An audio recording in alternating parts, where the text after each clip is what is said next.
بسم الله الرحمن الرحيم. أهلا بيكم أعزائي المشاهدين والمتابعين في قناة أخبار كل يوم، حلقة جديدة عن أخبار النادي الأهلي النهاردة الحد 6 أكتوبر 2024. وكل عام وحضراتكم بألف خير بمناسبة انتصار أكتوبر العظيم. هنبدأ أخبارنا بموضوع أثار الرأي العام في مصر، وهو موضوع اللاعب أحمد القندوسي لاعب النادي الأهلي المعار لفريق سيراميكا كليوباترا. أحمد القندوسي كان طلع في أحد البرامج التلفزيونية وصرح إن سبب فشل صفقة زين الدين بالعيد مدافع الجزائر هو إن في أحد الأشخاص داخل النادي الأهلي وتحديدا في إدارة التعاقدات فرض وكيل معين على زين الدين بالعيد لإتمام الصفقة. الحقيقة النادي الأهلي ما استناش كتير وأصدر بيان بإحالة تصريحات اللاعب أحمد القندوسي للتحقيق واستدعاء اللاعب. وبالفعل حضر اللاعب أحمد القندوسي أمس التحقيق بصحبة وكيله، ومفيش أي إثبات واضح على قصة إن الأهلي فرض وكيل بعينه، سواء أثناء مفاوضاته مع زين الدين بالعيد أو حتى مع القندوسي نفسه. حتى اللاعب زين الدين بالعيد أصدر بيان امبارح وقال فيه إن كنت بفضل السكوت وعدم الخوض في الجدال احتراما لزميلي وصديقي في المنتخب، ويقصد أحمد القندوسي، واحتراما لكيان النادي الأهلي وجماهيره، ولكن الحال يقتضي الرد وبيان الحق وتوضيح الأمور. وأكمل إن النادي الأهلي لم يفرض علي أي وكيل، وأنا من اخترت وفوضت من يمثلني، وإن المفاوضات مع أمير توفيق صارت باحترافية وهو شخص محترم.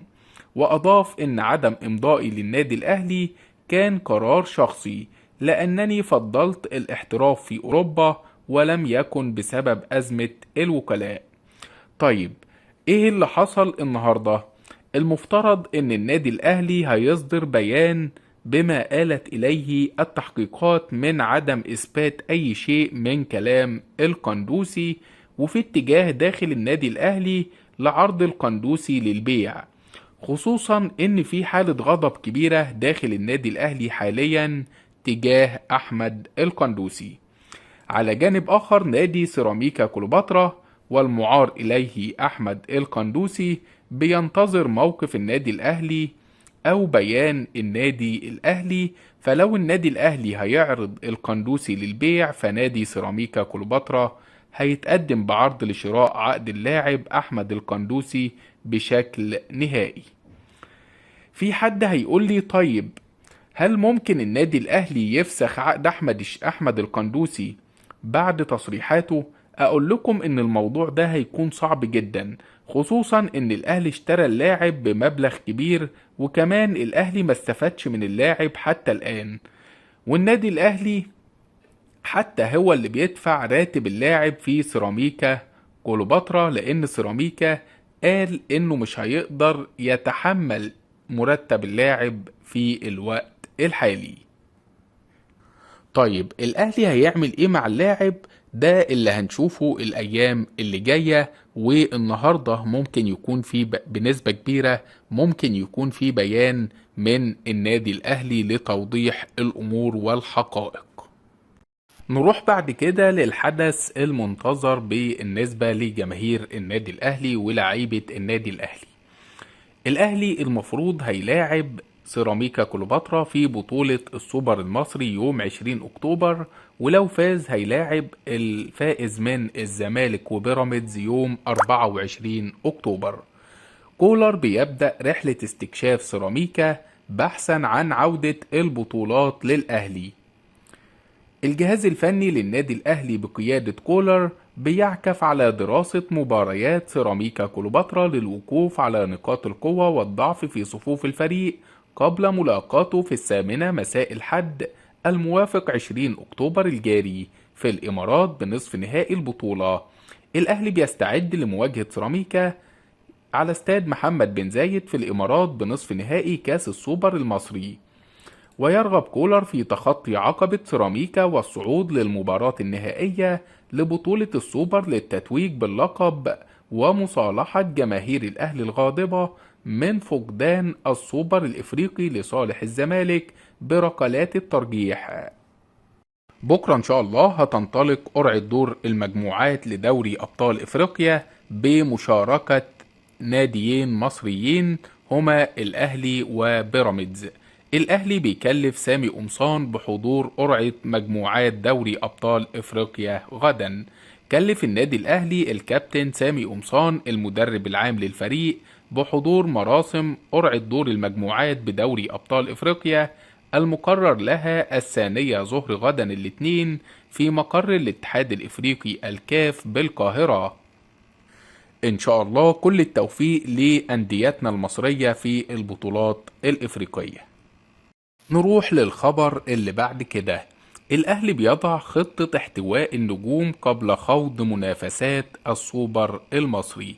بدأت إدارة النادي الأهلي خلال الأيام الأخيرة وضع خطة احتواء لنجوم الفريق قبل خوض منافسات بطولة السوبر المحلي بحثا عن استعادة عرش البطولات ومصالحة الجماهير الغاضبة بعد خسارة لقب السوبر الإفريقي.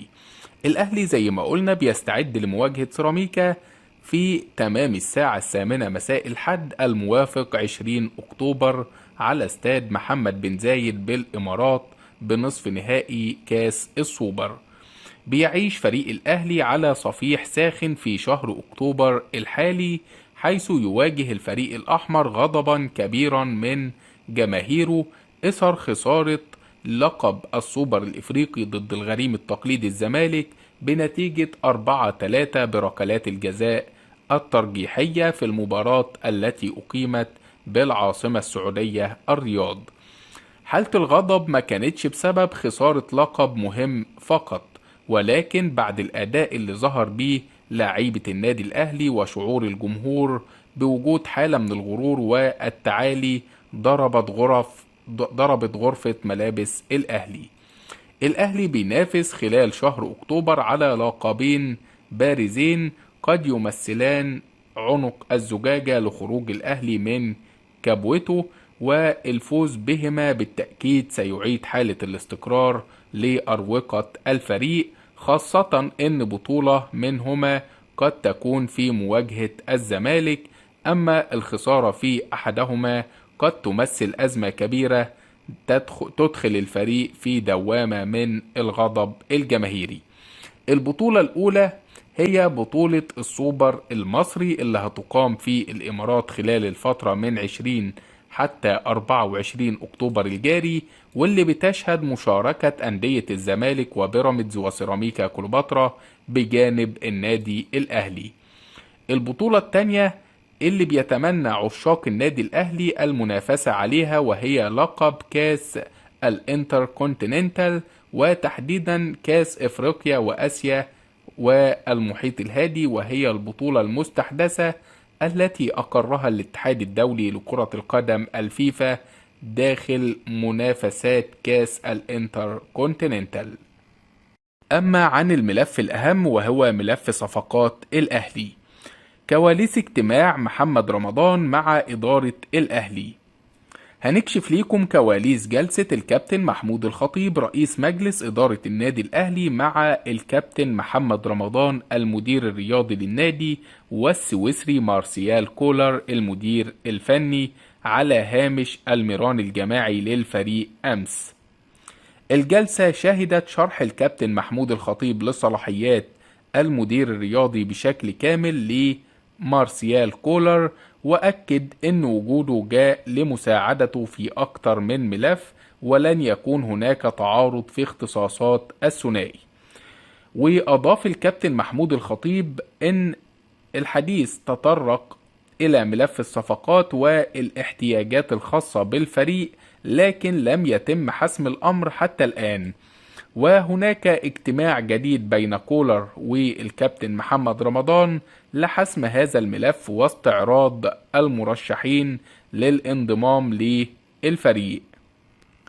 وبعد انتهاء الجلسة عقد الثلاثي اجتماعا مع اللاعبين والجهاز الفني بالكامل، وتحدثوا عن التقصير اللي حدث في مباراة الزمالك بالسوبر والمطالبة بتعويضها ومصالحة جماهير النادي الأهلي بالسوبر المصري وعبور العين الإماراتي في بطولة كاس الانتر كونتيننتال.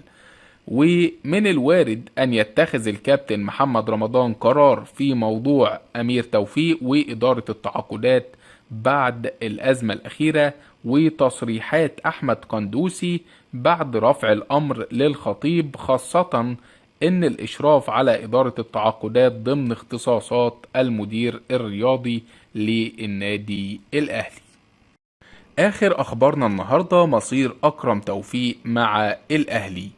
الدكتور أحمد جاب الله رئيس الجهاز الطبي للنادي الأهلي كشف موقف اللاعبين المصابين من المشاركة في بطولة السوبر المصري والمقرر إقامتها في الإمارات يوم 20 أكتوبر الجاري. أكد طبيب الأهلي خلال تقريره المقدم إلى الجهاز الفني جاهزية أكرم توفيق لاعب وسط الفريق للمشاركة في مباريات وتدريبات الفريق بشكل طبيعي في الفترة القادمة بعد تخلصه من الإصابة العضلية التي لحقت به خلال لقاء الزمالك في السوبر الإفريقي. خضع أكرم توفيق لأشعة أثبتت تعافي اللاعب من الآلام التي لحقت به في العضلة الضمة، ليعلن طبيب الأهلي جاهزيته للمشاركة بشكل طبيعي.